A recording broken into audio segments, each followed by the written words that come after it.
예, 우리 한 번 더 인사할까요? 메리 크리스마스. 예, 성탄주일입니다. 예. 하나님께서 우리 가운데 함께 하실 줄로 믿습니다. 아이들이 또래가 4명이에요. 놀랍지 않습니까? 예.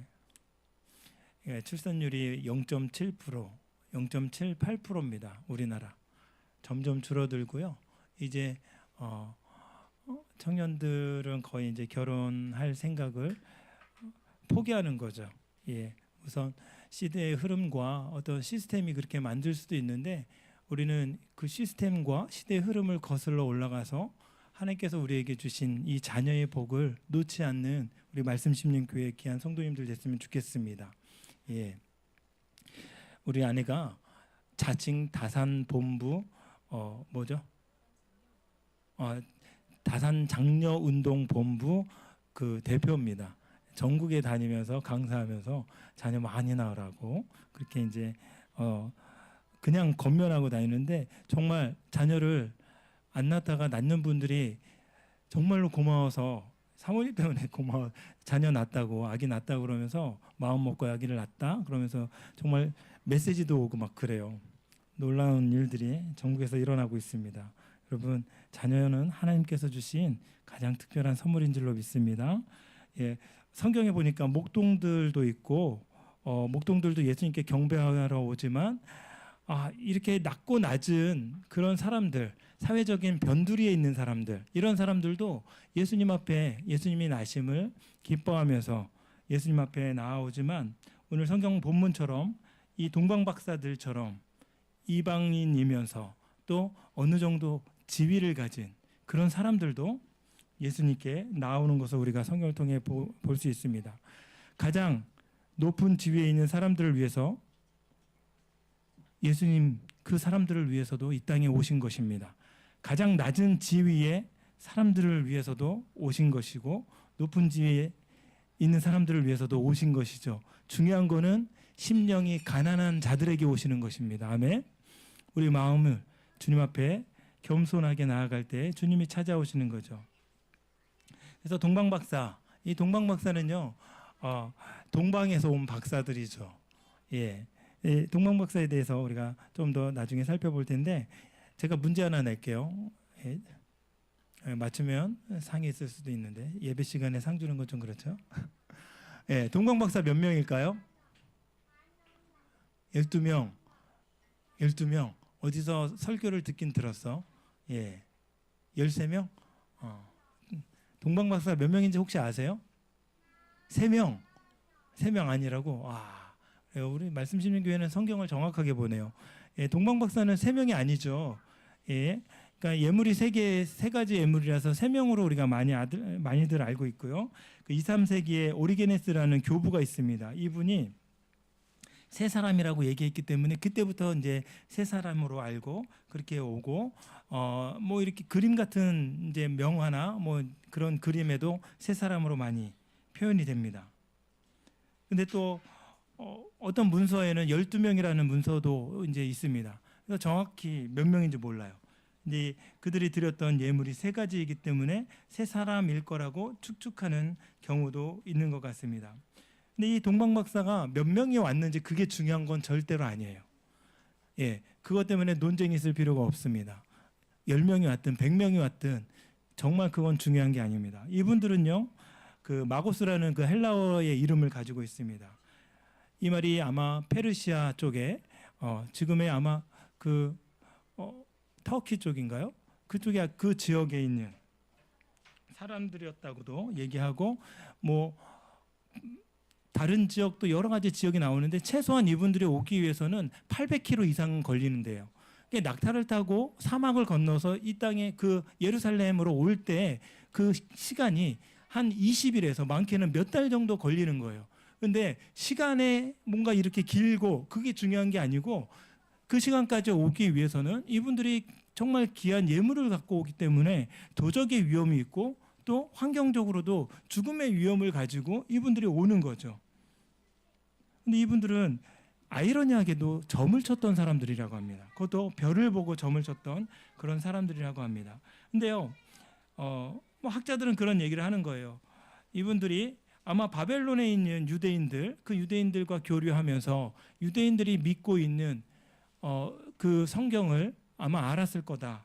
그러면서 그가 이제 평소에 그런 성경을 알고 구약에서 예언했던 그 별이 발람 선지자가 아마 이스라엘의 그 별이 나타날 거라는 예언을 했는데 그 별이 아마 이들이 별을 연구하면서 별로 점을 치면서 너무나 특이한 별이 나타나면서 저 별이 그 별일까 해서 그 별을 보고 이제 여행을 시작했다. 그런 학자들의 이야기도 있습니다. 어찌됐든 중요한 것은 그들이 별을 따라 왔다는 거예요. 별을 보고 평소와 같이 별을 연구하다가 그 별을 발견하고 너무나 특이한 그 별을 따라왔다는 것이죠. 그리고 예물을 준비하고 가장 값진 예물, 사막을 지나 광야를 지나 오랜 시간 그 환경을 뚫고 이제 예루살렘에 옵니다. 놀라운 것은 예루살렘에 도착하자마자 별이 사라져 버립니다. 1절 제가 읽어드릴게요. 헤롯 왕 때에 예수께서 유대 베들레헴에서 나심에 동방으로부터 박사들이 예루살렘에 이르러 말하되 2절입니다. 유대인 왕으로 나시니가 어디 계시냐? 우리가 동방에서 그의 별을 보고 그에게 경배하러 왔노라. 이분들에게는요 목적이 있었다는 거예요. 그분에게 뭘 하러 와요? 경배하러 왔대요. 이 경배는 요한복음 4장에 보면 예배하는 자가 신령과 진정으로 예배할 때가 오나니 이 예배랑 같은 단어를 쓰고 있어요. 경배는 예배입니다. 하나님 앞에 주님 앞에 나아가고 주님의 높으심을 칭찬하는 거예요. 어떻게? 나를 낮춤으로. 그렇게 주님 앞에 경배하러 온 거예요. 그래서 이들이 유대 베들레헴의 땅, 예수님이 유대 베들레헴에서 날 거라는 걸 알고 이제 별을 따라온 것이죠.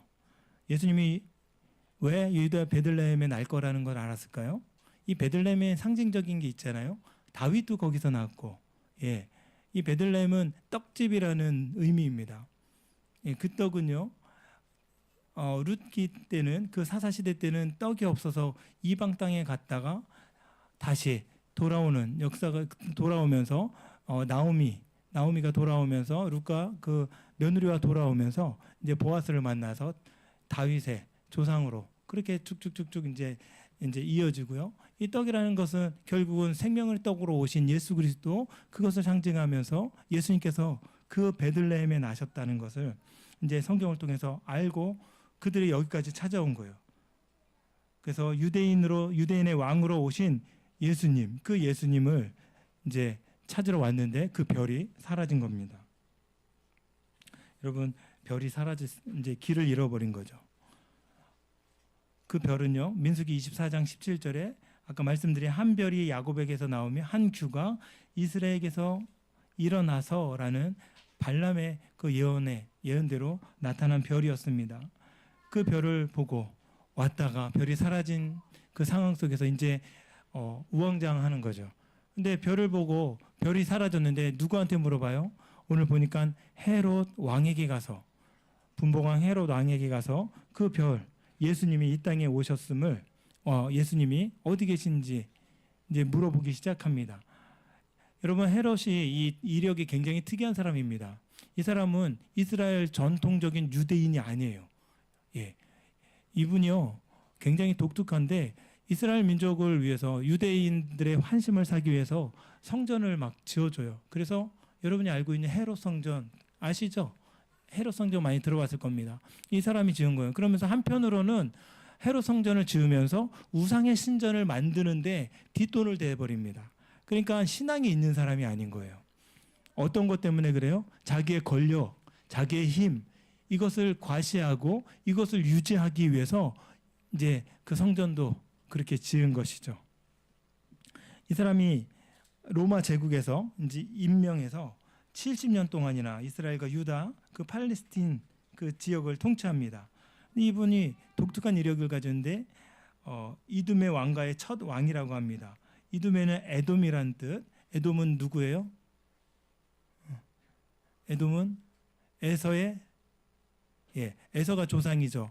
그래서 에서의 형제가 또 누구 있죠? 야곱. 너무 예, 성경을 많이 읽어서. 예. 이 에서는 뭘 팔아먹었습니까? 자기의 장자를 팔아먹은 그런 사람 아니겠습니까?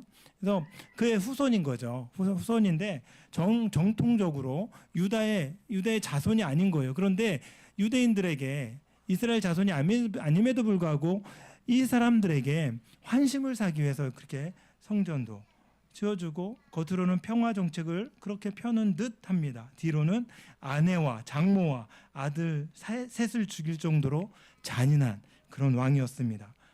그가 만드는 평화는요, 아내와 장모와 자식을 희생시켜서 자신의 힘과 권력을 지켜내기 위한 위장된 평화인 거예요.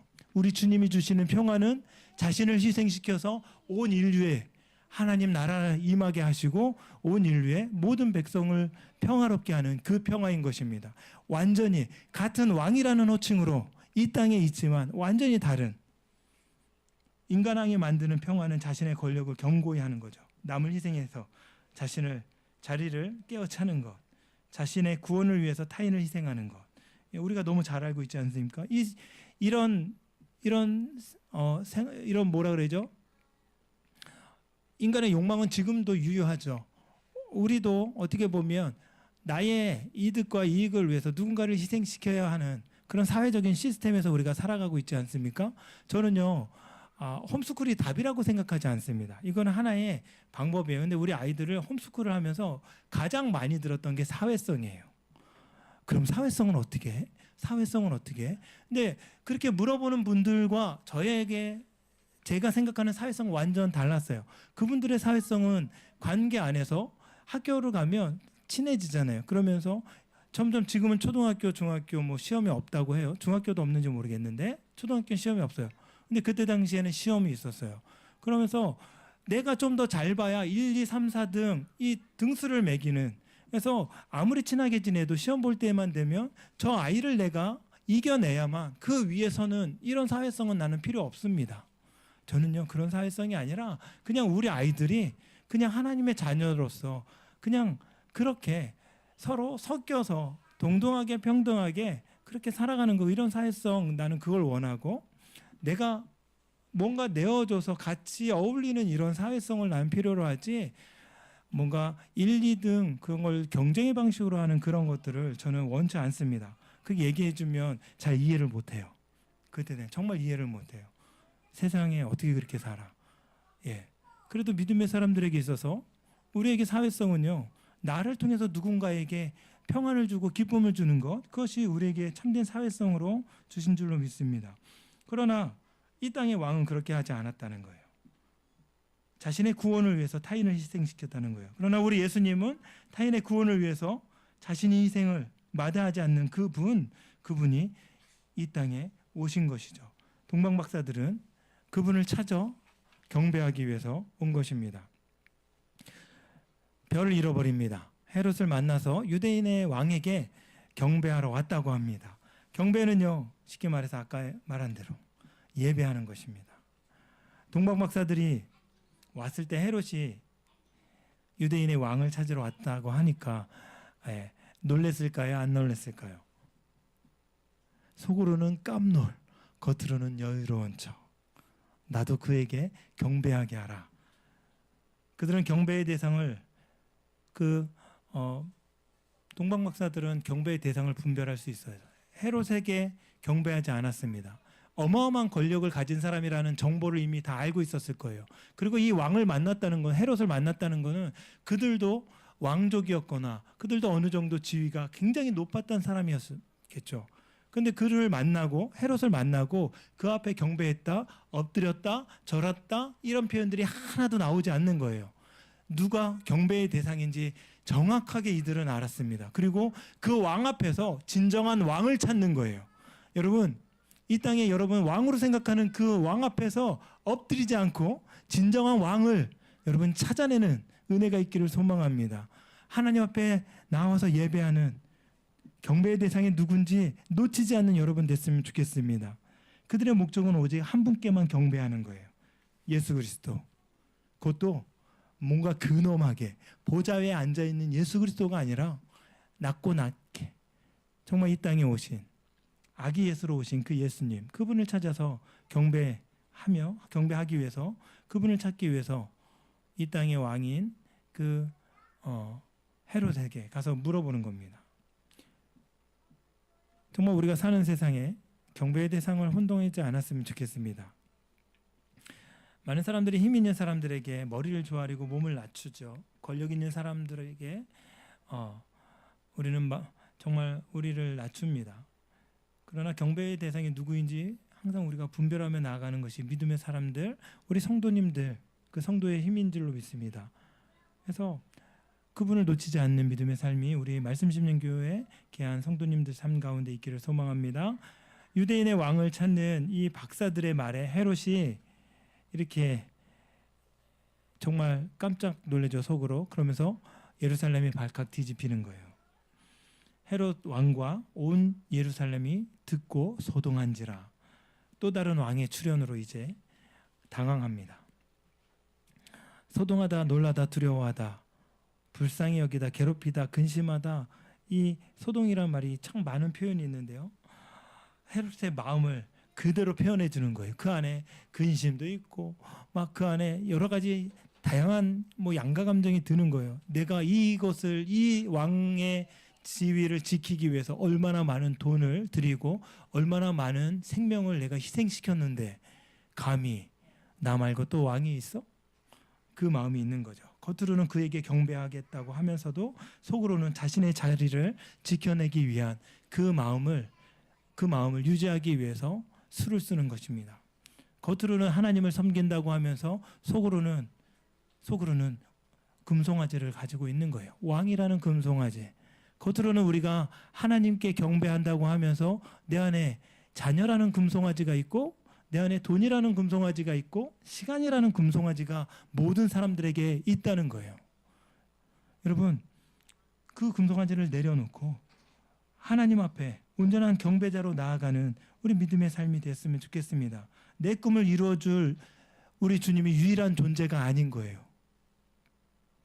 우리 꿈을 위해서 주님이 존재하는 것이 아니라 주님을 위해서 내 꿈이 존재하고 주님을 위해서 내가 존재하는 줄로 믿습니다. 헤롯은 경배의 대상이 자신이 아님을 알았습니다. 그러나 경배받는 것을 포기할 수 없었다는 거예요. 4절, 5절, 6절 우리 함께 읽어볼까요? 예, 말씀 볼 수 있을까요? 4절, 5절, 6절 4절, 5절, 6절 우리 형제님, 조희 형제님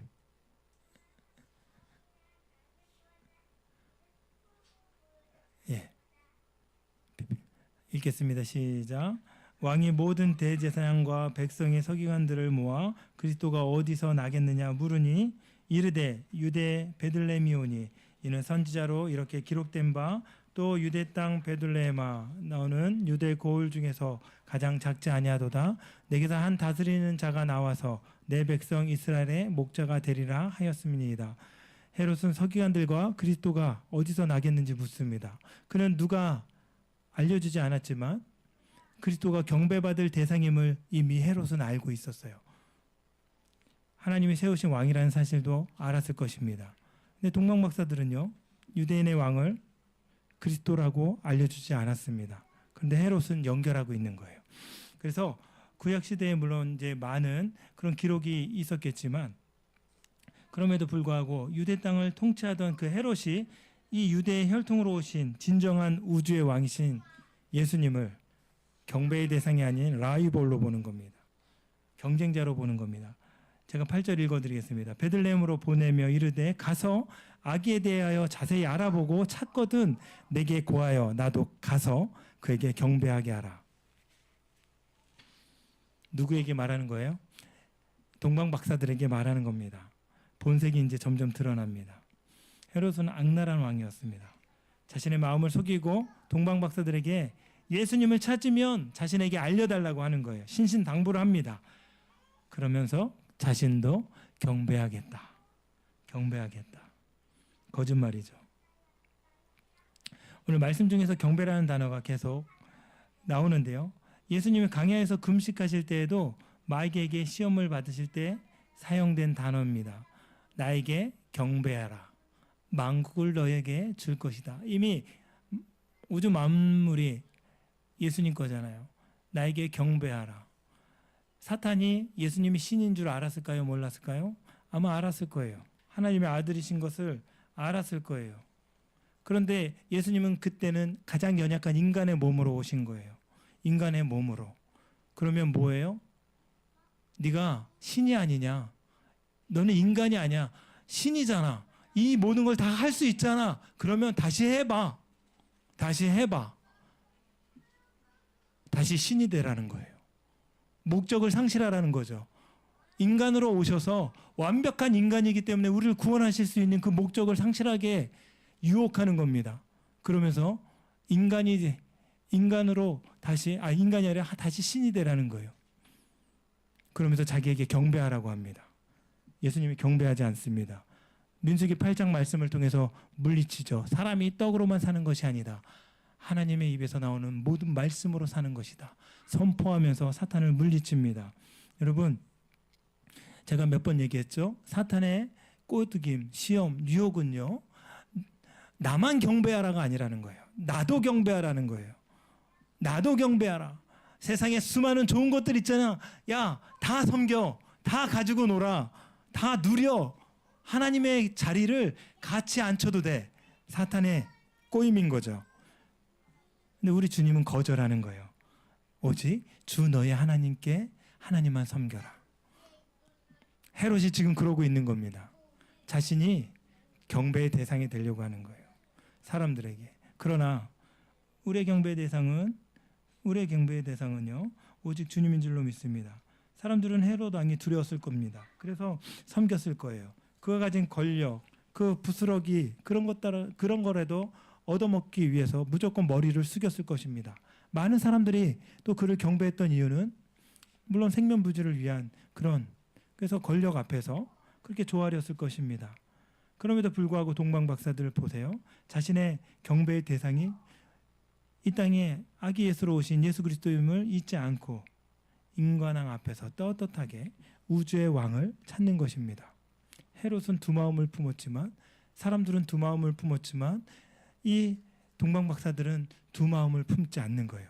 오직 예수님께만 경배하기 위해서 나아가는 거예요. 사탄의 전략에 말려들지 않습니다. 경배의 대상을 혼탁하게 하는 사탄의 전략에 말려들지 않습니다. 예수도 경배하고 나도 경배하라는 사탄의 전략에 말려들지 않습니다. 동방박사들은 그 어떤 것도 그들의 경배의 대상이 아닙니다. 오직 한 분 예수 그리스도, 그분만이 우리의 예배의 대상인 줄로 믿습니다. 예배는요, 우리가 이 예배당 안에서 우리가 예배를 드립니다. 이제 많은 사람들이 예배의 개념이 참 다양합니다. 삶으로 예배를 드려야지. 여기서 예배 드린 게 그게 뭐 전부야? 근데 저는요, 이 예배당에서 우리 여러분 각자가 교회잖아요. 이 교회가 함께 모인, 예수님께서 그 핏값으로 세워주신 교회가 함께 모인 이 공동체의 예배, 이 예배가 저는 가장 귀한 예배라고 생각합니다. 그리고 삶으로 드리는 예배는요, 이 예배가 성공하고 나서 저 문을 열고 나갈 때 그때부터 또 예배의 삶으로 들어가는 거예요. 이 예배를 무시하면서 저 예배만 강조하는 거 균형이 깨진 겁니다. 성경은요, 삶으로 드리는 예배도 있어요. 그러나 그것이 얼마나 많이 그렇게 언급되었을까요? 초대교회 성도님들이 생명을 걸고 모여서 떡을 떼고 모여서 신앙 고백을 하고 심지어는 감옥 안에서도 그렇게 신앙 고백을 하며 함께 손을 잡고 부둥켜 안고 울면서 주님 오실 때까지 주님 오심을 기다리면서 예배하였습니다. 예배는요, 교회가 모여서 함께하는 그 예배가 온전한 예배입니다. 그 경배에 우리의 삶을 놓치지 않았으면 좋겠습니다.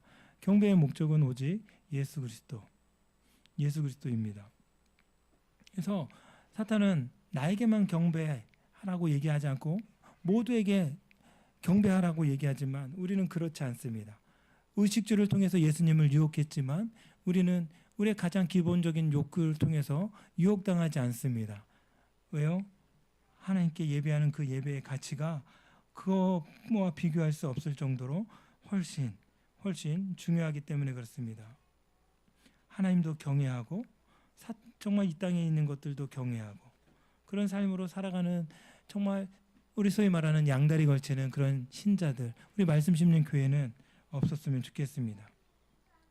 이분 저는요, 제가 정말 이런 상황이 오면 너무 슬플 것 같아요. 우리 온유가 어떤 남자를 딱 데리고 와서 이분도 제 아버지예요. 아버지 인사하세요. 너무 슬플 것 같아요. 이놈 시키 그냥 꽉 그냥. 예. 우리 하나님께만 예배하는 것은요, 우리 하나님 우리의 온전한 경배의 대상이 되기 때문에 그렇습니다. 다른 신은 없는 거예요. 이분도 내 아버지고 저분도 내 아버지. 그런 삶에서 우리가 벗어나야 될 줄로 믿습니다. 황제의 원리가 통용되는 세상에서 경배의 대상이 흐려지지 않았으면 좋겠습니다. 동방 박사들이 정말 그렇게 예배드릴 수 있는 겸손한 사람으로 하나님 앞에 온전히 나아갈 수 있었던 것은 그 목적을 잃어버리지 않았다고 하는 것입니다. 이제는 별은 잊어버렸어도 예배하겠다는 목적이 경배하겠다는 경배의 대상을 잃어버리지 않았죠. 이제는 이제 다시 별을 찾습니다. 9절 보니까 박사들이 왕의 말을 듣고 갈새 동방에서 보던 그 별이 문득 앞서 인도하여 가다가 악이 있는 곳에 머물러 그 위에 머물러 서 있는지라. 기뻐합니다. 그들이 별을 보고 매우 크게 기뻐합니다. 잃어버렸던 보석을 찾은 기쁨입니다. 저 어렸을 때 용돈을 자주 잊어버렸거든요. 잊어버렸다가 찾은 그 기쁨, 여러분 말할 수 없어요. 예, 그 기쁨이 있는 거예요. 그 기쁨은 별로 인한 기쁨이 아니라 별을 통해서 만날 예수 그리스도 그분으로 인한 기쁨인 줄로 믿습니다. 그분께 예배할 수 있고 경배할 수 있는 그 기회를 다시 찾았다는 거예요. 그러면서 그들은 집에 들어가고 아기와 그의 어머니 마리아가 함께 있는 것을 봅니다. 사실은 이때는 예수님이 바로 태어난 그 시기는 아닙니다. 한 1, 2년 정도 지난 그 시기라고 합니다. 그런데 그럼에도 불구하고 아직 예수님이 아기 예수님이에요. 그분을 봅니다. 와, 고생해서 몇 달 동안 그 어려운 상황들을 다 뚫고 그 고생에서 죽음의 위협도 이겨내고 고생해서 다 왔는데 마리아 옆에 아기 예수님이 딱 누워 있는 거죠. 그분께 뭘 해요?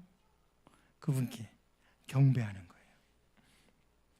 아기께 먼저 경배하는 거예요. 그리고 본인들이 가지고 있는 황금과 유황과 모략을 예물로 드립니다. 여러분, 예배의 가치에서 낭비된 인생은 없어요. 단 한 번의 경배함, 단 한 번의 하나님께 예배하는 것, 그것을 위해서 자신의 모든 삶을 다 바쳐서 주님께 왔잖아요. 그리고 결국은 그 땅의 왕, 그 앞에서도 경배하지 않고 주님을 만나서 예배하잖아요. 이 예배, 그 한 번 드리는 이 예배의 가치, 그 예배의 가치에 낭비되는 인생이 없다는 겁니다. 세상 사람들은요, 효용 가치로 뭔가 판단하고 뭔가 인정합니다. 우리는 그걸로 가치를 매기지 않습니다. 하나님께 얼마만큼 온전한 예배를 드렸냐. 신명기 6장 말씀처럼 마음과 뜻과 힘을 다해서 내 하나님 여호와를 사랑했느냐, 하나님께 예배하며 나아갔느냐.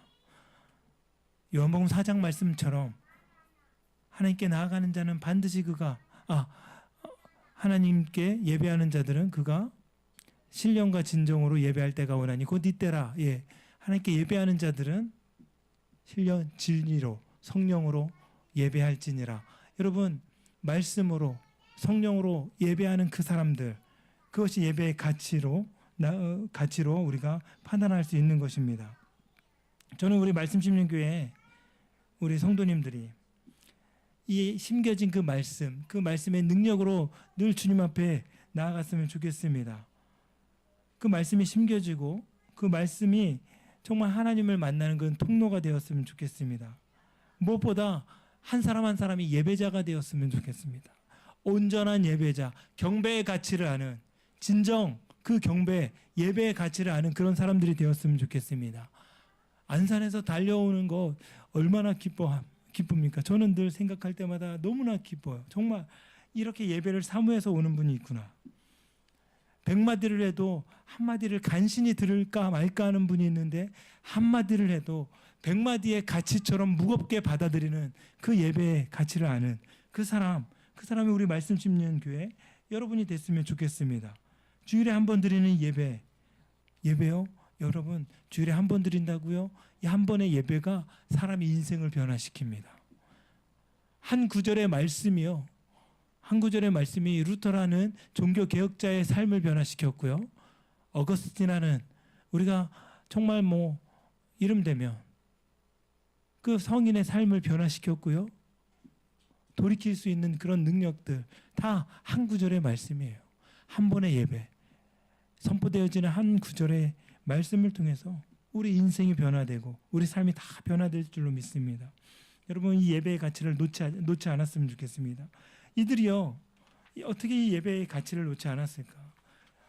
성경에는 직접적으로 나와 있지는 않습니다. 그런데 이들이 드린 예배 그 예물을 보면 이 황금은 그 시대의 왕을 상징한다고 하죠. 성경에서도 왕으로 오신 예수님을 상징을 한다고 합니다. 또 유황은 제사와 기도를 상징하는 거예요. 우리의 중보자 되신 예수 그리스도. 또 모략은 고난과 죽음과 기름 부음을. 이 모략에요. 그 올리브 기름이 있잖아요. 그 기름에 이제 제사장에게 왕에게 또 선지자에게 기름을 부을 때 가장 먼저 이 올리브유에 넣는 그 재료입니다. 이 모략이요. 예수님은 이 땅에 선지자로 오신. 그래서 예수님의 삼중직이 그 예물 안에 다 있대요. 놀랍지 않습니까? 왜 그렇게 고생하면서 고통스러운 상황을 뚫고 예수님께 경배하러 나왔을까요? 주님이 당신들도 구원할 수 있는 구원자이심을, 온 인류를 구원할 수 있는 구원자이심을 이들은 아마 알았을 거예요. 그들 같은 이방인도 구원하실 수 있는 분이라는 걸. 최초의 이방인에게 경배받은 이 사건이 그래서 의미 있는 것이고 그래서 가치 있는 것입니다. 그 동방박사들을 통해서 이방인에게까지 이 예수 그리스도의 구원이 확장되고 그들에게도 왕으로 오신 정말 우리의 중보자로 오신 이 땅의 선지자로 오신 그분, 온전한 구원자로 오신 그분이 드러난 것입니다. 여러분 한 번의 예배에 그 경배의 가치를 놓치지 않았으면 좋겠습니다. 그분이 어떤 분이신지 우리가 안다면 우리가 예배를 놓치지 않을 줄로 믿습니다. 아멘. 우리 말씀을 마치겠는데요. 그들은 단 한 번의 경배에 모든 것을 걸었습니다. 어린 아기 예수께 이 드리는 단 한 번의 경배의 가치, 그 가치를 생명과 고난과 맞바꾸지 않습니다. 신앙생활 한다는 것은요, 고난이 사라졌다 그러고 사라졌다 하고 어느 정도 우리 가운데 있는 지위를 보장시켜주는 그것이 아닙니다. 그 모든 상황 속에서 하나님의 자녀임을 확인시켜주는 것이 신앙생활입니다. 하나님의 자녀들은 예수 그리스도의 피값으로 이미 구원받은 자녀들입니다. 목적이 있어서 구원해 주신 거예요. 어떤 목적? 하나님을 예배하는 것. 하나님을 예배하는 것. 사마리아 여인에게 가장 큰 기쁨은 무엇입니까? 예배의 대상이 누구인지 정확하게 알게 된 것. 그것이 그 여인의 가장 큰 인생 일대의 큰 기쁨이었다는 거죠. 여러분, 예수님이 이 땅에 오셨습니다. 이미 오셨어요. 그분 앞에 우리가 예배하는 이 가치를 놓치지 않았으면 좋겠습니다. 주님 오실 때까지 예배자로 살아내겠습니다. 하나님 이 몸된 교회에서 예배하겠습니다. 여러분, 하나님이 세우신 태초의 가정, 교회, 거기서 우리 가정에서도 주님 예배하겠습니다. 정말 그래서 우리가 예배자로 서서 온전한 믿음의 삶, 그 삶으로 나아가고 싶습니다. 우리 하나님 앞에 그렇게 고백했으면 좋겠습니다.